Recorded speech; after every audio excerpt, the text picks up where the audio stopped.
আপনারা বাড়িতে হয়তো অনেকবারই এগ প্রন ফ্রাইড রাইস নিশ্চয়ই বানিয়েছেন বা অনেক জায়গায় রেস্টুরেন্টেও খেয়েছেন, বাট আজকে আমি যে পদ্ধতিতে করে দেখাবো দেখবেন সেটা একদম অন্যরকম আর টেস্টও হবে রেগুলার যে ফ্রাইড রাইস খেয়ে থাকেন তার থেকে অনেকটাই আলাদা। এছাড়াও রেসিপিটা পারফেক্টলি করার জন্য সাথে অবশ্যই থাকবে অনেক tips and tricks. By the way, আমি শেফ অতনু, আপনারা দেখছেন অতনুর রান্নাঘর, আর আজকে আমাদের recipe egg and prawn fried rice. তাহলে এই ফ্রাইড রাইসটা বানানোর জন্য আমাদের সবার প্রথম যেটা করতে হবে সেটা হলো চালটাকে আমাদের ধুয়ে নিতে হবে। আচ্ছা, এই রেসিপির জন্য আপনাদের যে কোনো বাসমতি বা লম্বা দানার চাল কিন্তু লাগছে না। আমরা রেগুলার যে ছোট দানার চালটা খেয়ে থাকি সেটা দিয়ে এটা করলে হবে। আর তার জন্য চালটাকে আপনাদের ধুয়ে নেওয়ার পরে একটু বেশিক্ষণ ভিজিয়ে রাখতে হবে। তাহলে দেখবেন ভাত হওয়ার জন্য যে সময়টা লাগে ততক্ষণ আর সময় লাগবে না, অনেক কম সময় দেখবেন চালটা খুব ভালোভাবে বয়েল হয়ে গেছে। আশা করি নিশ্চয়ই দেখতে পাচ্ছেন 2-3 বার ভালো করে ধুয়ে নেওয়ার পরে এটা এখন কতটা পরিষ্কার হয়ে গেছে। ব্যাস, এবার এটাকে আমি ভিজিয়ে রেখে দেবো মিনিমাম 40 থেকে 45 মিনিটের জন্য। আচ্ছা, এই 40 থেকে 45 মিনিট পরে আমি এখানে একটু জল বসিয়ে নিয়েছি চালগুলোকে সেদ্ধ করার জন্য। আচ্ছা, এবার যখনই দেখবেন জলটা খুব ভালোভাবে ফুটে গেছে তখন এখানে দিয়ে দিন ভিজিয়ে রাখা চালটা। আপনারা হয়তো চালের পরিমাণটা এর আগে নিশ্চয়ই খেয়াল করেছেন। আমি এখানে 500 গ্রাম রেগুলার রাইস নিয়ে নিয়েছি, বাট হ্যাঁ, আপনারা যদি চান এখানে একটু বড় দানার চাল ব্যবহার করবেন তাহলে সেটা অবশ্যই করতে পারেন, বাট সেক্ষেত্রে বলবো টেস্ট আর টেক্সচারে একটু ডিফারেন্স আসবে। আর সেটা কেন বলছি সেটা আপনারা নিশ্চয়ই বুঝতে পারবেন, বাট তার আগে অবশ্যই কিন্তু এখানে নুনটা দিতে ভুলবেন না। এবার ফ্লেমটা হাই রেখে আপনাদের ততক্ষণ বয়েল করতে হবে যতক্ষণ না চালটা 80 to 90% মতো কুক হয়ে যাচ্ছে।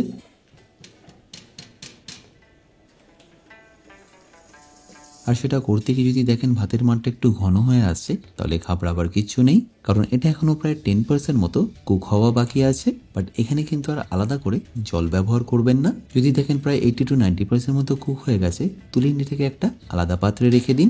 অ্যাকচুয়াল রেসিপিতে ফ্রাইড রাইস কিন্তু বানানো হয় বাসি রাইসে, তাই যদি আপনাদের কাছে বাসি ভাত থেকে থাকে তাহলে জানবেন সেটা কিন্তু এই ফ্রাইড রাইসটা বানানোর জন্য একদম উপযুক্ত। কারণ একদিন বাসি হয়ে গেলে যখন আপনারা সেটাকে ফ্রিজে রাখেন তখন ভাতের মধ্যে থেকে ময়েশ্চারটা অনেকটাই চলে যায়, যেটা একদম বেস্ট ফ্রাইড রাইস বানানোর জন্য পারফেক্ট রাইস।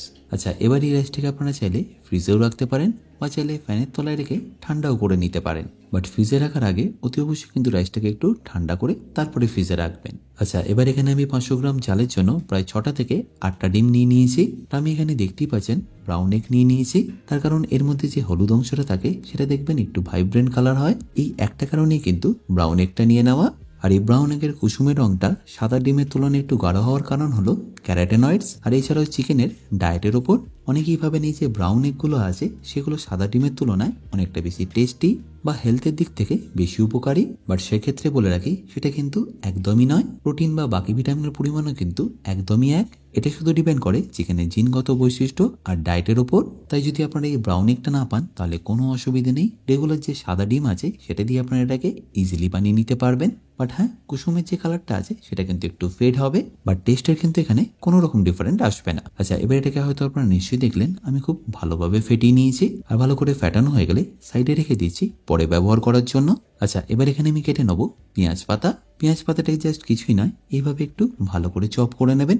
আপনারা যদি এইরকমই চপিং টেকনিক্স বা বিভিন্ন রকম কাটিং এর টেকনিক জানতে চান সেটা কিন্তু আমি শিখিয়েছি আমার বেসিক কুকিং কোর্সে, যেটা আপনারা পেয়ে যাবেন আমার নিজস্ব ওয়েবসাইট www.otonurannakar.com থেকে। এছাড়াও আপনারা সেখানে পেয়ে যাবেন বিভিন্ন রকম সস, ম্যারিনেশন, এছাড়াও আরো অনেক কিছু। ধরে নিন প্রায় 60টারও বেশি ভিডিও থাকছে যেগুলো আপনাদের হেল্প করবে নিত্য প্রয়োজনীয় রান্নাগুলোকে আরো সুস্বাদু করে তোলার জন্য। যদি এর পারচেস লিঙ্কটা আমি ডেসক্রিপশনে দিয়ে রেখেছি, তাও বলে রাখি কিনতে যদি কোনো রকম অসুবিধা হয় আমার সাথে এই হেল্পলাইনে যোগাযোগ করতে পারেন। আচ্ছা, এবার আমি ফাইনালি এখানে ফ্রাইড রাইসটা বানিয়ে নেবো। তার জন্য সবার প্রথমে একটা চাইনিজ ওক নিয়ে সেটাকে আমি ভালো করে গরম করে নিচ্ছি, আর গরম হয়ে গেলেই তাতে দিয়ে দেবো 2 চামচ সাদা তেল। এই ফ্রাইড রাইসটা বানানোর জন্য জেনে রাখবেন খুব বেশি কিন্তু তেলের প্রয়োজন পড়বে না। প্রথম 2 চামচ তেল দিয়ে দিয়েছি জাস্ট চিংড়ি মাছগুলোকে একটু ভেজে নেওয়ার জন্য।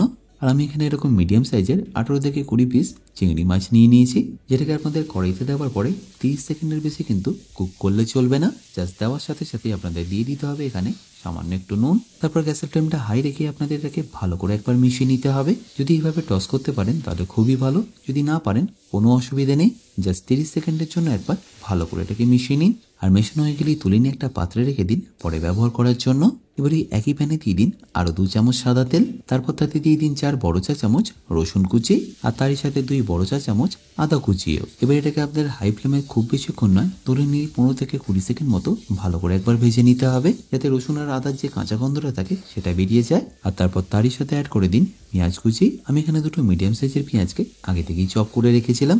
আচ্ছা, এবার এই পেঁয়াজটাকে আপনাদের কুক করে নিতে হবে যতক্ষণের মধ্যে থেকে কাঁচা গন্ধটা চলে যাচ্ছে আর এর মধ্যে হালকা হালকা একটু কালার এসে যাচ্ছে।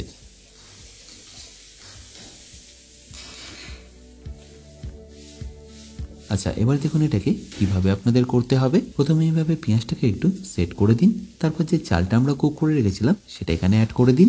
আবারও বলছি, এই সময় কিন্তু গ্যাসের ফ্লেমটা আপনারা একদম লো রাখবেন আর চালটা দিয়ে দেওয়ার পরে ওয়েট করুন মিনিমাম 30 থেকে 40 সেকেন্ড। তখনই আপনারা বুঝতে পারবেন চালগুলো আস্তে আস্তে কিন্তু ফ্রাই হওয়া শুরু হচ্ছে। ঠিক সেই সময় আপনাদের এটাকে কিন্তু একটু ভালোভাবে মিশিয়ে দিতে হবে। পেঁয়াজগুলো একটু হালকা হালকা জ্বলে গেলেও কিন্তু কোনো অসুবিধে নেই, তাতে দেখবেন খুব সুন্দর একটা বার্ন ফ্লেভার আসবে।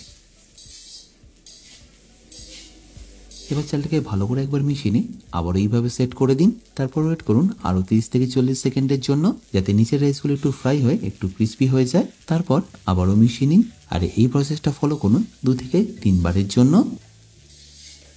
আর তারপর রাইসগুলো যখনই দেখবেন খুব ভালোভাবে ক্রিস্পি হয়ে গেছে, তখন এখানে অ্যাড করে দিন ডিমের মিক্সচারটা বা যে ডিমটা আমরা আগে থেকে ফেটিয়ে রেখেছিলাম সেটা। রেগুলার যে ফ্রাইড রাইস আমরা করে থাকি তার মধ্যে কিন্তু ডিমটা আমরা আগেই ভেজে তুলে রাখি, বাট এই ফ্রাইড রাইসের ক্ষেত্রে ডিমটাকে আপনাদের ভাতের সাথেই মিশিয়ে দিতে হবে। আর তারপর ফ্লেমটা হাই করে এটাকে আপনাদের ভালো করে মিশিয়ে যেতে হবে যতক্ষণ না ডিমটা আস্তে আস্তে কুক হয়ে আসছে। 2 থেকে 3 মিনিট মিশালেই দেখবেন ডিমটা একদম প্রপারলি কুক হয়ে যাবে, যেটা এই ভাতের ফ্লেভারটাকে দ্বিগুণ করে দেবে। আর আওয়াজটা শুনে হয়তো নিশ্চয়ই বুঝতে পারছেন চালগুলো কিন্তু এখন খুব ভালোভাবে ফ্রাই হচ্ছে।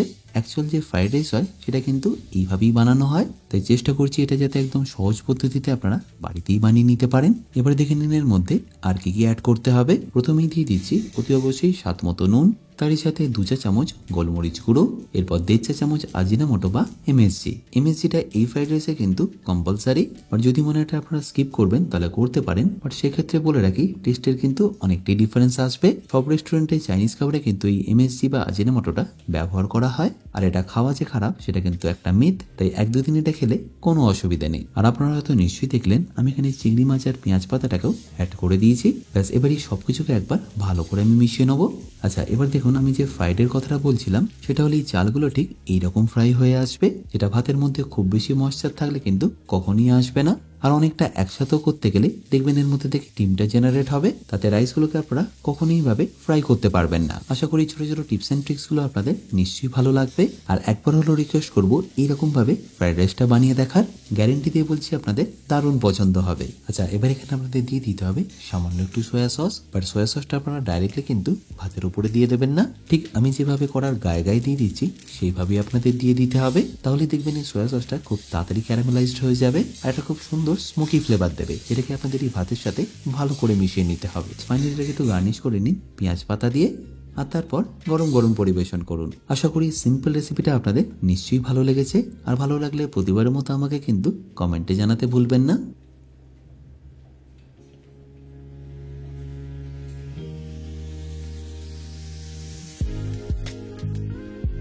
বাই দ্য ওয়ে, আমি শেফ অতনু, আপনারা দেখছিলেন অতনু রান্নাঘর। দেখা হচ্ছে আপনাদের সাথে একটা নতুন রেসিপি নিয়ে নেক্সট এপিসোডে। ভালো থাকবেন, সুস্থ থাকবেন।